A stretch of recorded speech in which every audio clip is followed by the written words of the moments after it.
بسم اللہ الرحمن الرحیم ایاک نعبد و ایاک نستعین۔ کرپشن دنیا کے ہر معاشرے میں ہے، لیکن جو کرپشن ایک معاشرے کو، ایک سوسائٹی کو، ایک ملک کو تباہ کرتی ہے وہ ایلیٹ کی کرپشن ہے، وہ جس کو کہتے ہیں رولنگ ایلیٹ۔ جب وہ چوری کرنا شروع کرتی ہے، جب پرائم منسٹر پیسے چوری کرتا ہے، جب اس کے منسٹرز کرتے ہیں، جب پریزیڈنٹس کرتے ہیں، یا پھر جس کو کرونی کیپٹلزم کہتے ہیں کہ وہ بڑے بڑے بزنس ہاؤسز کے ساتھ مل کے جب چوری کرتے ہیں تو اس سے ملک تباہ ہوتا ہے۔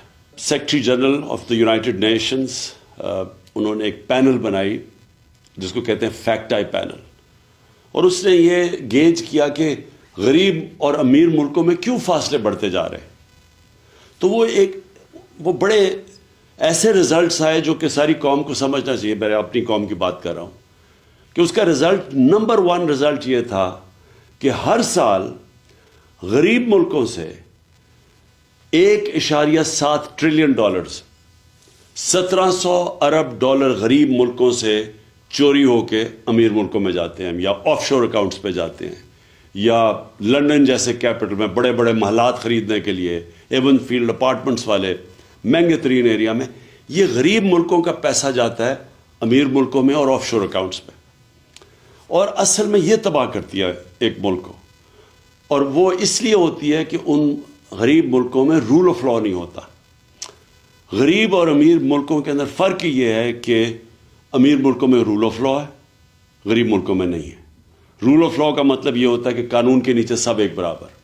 تو جو امیر ملک ہیں وہ طاقتور کو قانون کے نیچے لے آتے ہیں، جو غریب ملک ہیں وہ طاقتور کو NRO دے دیتے ہیں، طاقتور چور کو NRO دے دیتے ہیں۔ اور طاقتور کی چوری کا ہوتا ہے، ایک ملک تباہ تب ہوتا ہے کیونکہ چھوٹا چور کتنا پیسہ چوری کر لے گا، وہ پیسہ کیا کرے گا؟ چوری کر کے زمین میں اپنے گھر کے نیچے دبا دے گا۔ لیکن جب اربوں روپے کی چوری ہوتی ہے اور وہ طاقتور کرتا ہے، یعنی وہ وزیر کرتے ہیں، پرائم منسٹرز کرتے ہیں، تو وہ جو چوری ہے وہ پھر ملک سے باہر لے جانی پڑتی ہے۔ تو پہلے چوری کر کے ایک ملک کو نقصان ہوتا ہے، اور کرپشن وہ ہوتا ہے جو ملک کا پیسہ چوری ہوتا ہے۔ چوری وہ ہوتی ہے جو کہ ایک فرد کی چوری ہوئی۔ تو جو طاقتور جب ملک کا پیسہ چوری کرتا ہے اور وہ اربوں میں ہوتا ہے تو اس کو باہر بھیجنا پڑتا ہے، تو دوسری طرح نقصان ہوتا ہے ملک کو۔ ایک کہ وہ پیسہ اگر وہ ملک میں رہے تو وہ اسے نوکریاں ہو سکتی ہیں، اسے صحت تعلیم پہ پیسہ خرچ ہو سکتا ہے، اور دوسرا کہ جب وہ ملک سے باہر جاتا ہے تو وہ ڈالرز لے کے باہر پیسہ بھیجنا پڑتا ہے۔ اس کا مطلب جو سب سے بڑا مسئلہ غریب ملکوں کا یہ بھی ہے کہ ان کے پاس فارن ایکسچینج ریزروز کم ہیں، ان کی کرنسی مضبوط نہیں ہے، یہ مزید کرنسی کو کمزور کر دیتا ہے۔ اور جب آپ کی کرنسی ڈی ویلیو ہوتی ہے تو ملک کے اندر انفلیشن آتی ہے اور مہنگائی غربت پیدا کرتی ہے۔ اور جب کرنسی ڈی ویلیو جن ملکوں میں ہوتی ہے ان ملکوں میں انویسٹمنٹ نہیں آتی، کیونکہ لوگ ڈالرز ہی رکھ لیں۔ اگر ایک ملک میں پیسہ لگانا ہے اور اس ملک کی کرنسی کی ویلیو نیچے جا رہی ہے تو وہاں انویسٹمنٹ نہیں آتی، تو اسی لیے ملک غریب ہو جاتے ہیں اشرافیہ کی کرپشن کی وجہ سے۔ اور یہ ہے سمٹمز رول آف لا نہ ہونا۔ غریب ملکوں میں ان کے اندر وہ انفراسٹرکچر، لیگل انفراسٹرکچر نہیں ہے وائٹ کالر کرائم پکڑنے کا۔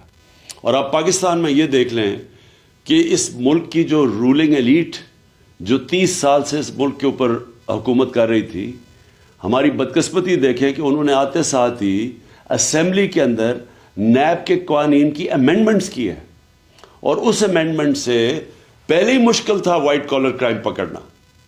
اب ان جو نئی امینڈمنٹس لے کے آئے ہیں، وائٹ کالر کرائم پکڑنا تقریباً ناممکن ہو چکا ہے۔ انہوں نے ایسی شکیں ڈال دی ہیں بیچ میں کہ اگر میں یہاں ملک کا پیسہ چوری کر کے باہر بھیجوں تو یہ ناممکن ہے ہمارے لیگل انفراسٹرکچر اکاؤنٹیبلٹی بیورو کا کہ وہ پیسہ واپس لے کے آئے۔ پہلے ہی مشکل تھا، لیکن اب مزید انہوں نے ایسے قانون بنا دیے ہیں کہ انہوں نے تقریباً ناممکن کر دیا۔ میں اگر پیسے چوری کر کے اپنے خاندان کے نام پہ کر دوں تو وہ بھی اب نہیں پکڑ سکتے۔ اگر میں پبلک آفس ہولڈر ہوں اور میں کرپشن کرتا ہوں تو اس سے پہلے اور زیادہ تر دنیا میں مجھے جواب دینا پڑتا ہے کہ جب میری آمدنی سے زیادہ میرے اثاثے ہیں، انہوں نے یہ قانون بنا دیا ہے کہ ان کو ثابت کرنا پڑے گا اب نیب کو، تو وہ آگے ہی مشکل تھا. جس طرح میں نے کہا وائٹ کالر کرائم کو پکڑنا، تو اب ناممکن کر دیا انہوں نے، کیونکہ وہی لوگ، وہی سٹیٹس کو، وہی چور، وہ خود آ کے بیٹھ کے اپنے آپ کو انہوں نے پورا اب لائسنس دے دیا چوری کرنے کا. تو آخر میں صرف یہ کہنا چاہتا ہوں کہ میں نے 26 سال پہلے جو پارٹی بنائی تھی تحریک انصاف، اس کا بنائی اس لیے تھی کہ جب تک ایک ملک میں قانون کی حکمرانی نہیں ہوتی، جس کو رول آف لا کہتے ہیں، وہ ملک ترقی نہیں کر سکتا. آپ ایشین ٹائیگر نہیں بن سکتے. آپ اگر سمجھتے ہیں ہم چائنا کی طرح ترقی کر سکتے، ہم نہیں کر سکتے. یہ سارے ملک تب ترقی کیا تھا انہوں نے جب انصاف، رول آف لا لے کے آئے تھے، قانون کی حکمرانی لے کے آئے تھے. کیونکہ جب طاقتور کو آپ قانون کے نیچے لے آتے ہیں تو تب یہ جو وائٹ کالر کرائم یا جو پیسہ کرپشن ملک کو تباہ کرتی ہے، تب اس کو کنٹرول میں لے کے آتے ہیں. اور یہ سارے جو ملک ہیں، خوشحال ملک، سوئٹزرلینڈ، ویسٹرن یورپ کے ممالک اور امریکہ، ان ساروں کے اندر رول آف لا انڈیکس میں یہ 90% سے اوپر ہے. سوئٹزرلینڈ 99% ہے. اور ہمارے ملک جو غریب ہیں، نائجیریا کی مثال آپ کے سامنے ہے، جو کہ تیل کے ذخیرے پہ بیٹھا ہوا ہے، وہاں صرف رول آف لا 7% ہے. اور ہمارے جتنے بھی پاکستان جیسے ملک، ہم سب 15-20% سے کم ہیں. آخر میں سم اپ یہ کرنا چاہتا ہوں کہ جب تک ہم سارے ملک اس چیز کے اوپر زور نہیں لگائے گا قانون کی حکمرانی کرنے کے لیے، رول آف لا اس ملک کے اوپر لاگو کرنے کے لیے، ہم کبھی بھی یہ بڑی کرپشن نہیں روک سکتے. اور جب تک بڑی کرپشن نہیں روک سکتے، خوشحالی نہیں آ سکتی. شکریہ.